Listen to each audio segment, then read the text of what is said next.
انتشرت في الآونة الأخيرة لعبة الكلاش بين جميع فئات الشعب، وبالأخص بين فئة الشباب.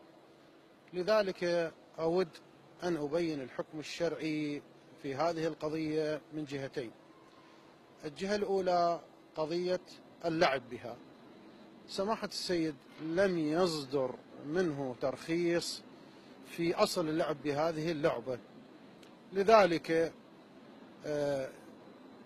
اللي يريد يعني يرجع إلى فقيه آخر مع مراعاة الأعلم في الأعلم، يعني إما يحتاط ويترك اللعب بهذه اللعبة أو يرجع إلى فقيه آخر مع مراعاة الأعلم فالأعلم.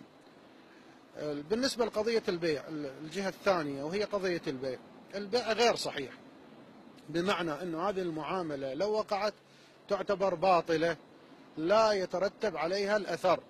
يعني لو البائع هذا قبض ثمن هذه اللعبة اللي مثلا لعب في مرحلة وباعها، هذا الثمن اللي قبضه 10,000 15,000 20,000 هل يعتبر ملك له؟ كلا، هذا ما يعتبر ملك له، فعليه أن يرجع هذا المبلغ إلى الشخص الذي اشترى منه هذه اللعبة، باعتبار أن هذه اللعبة غير صحيحة.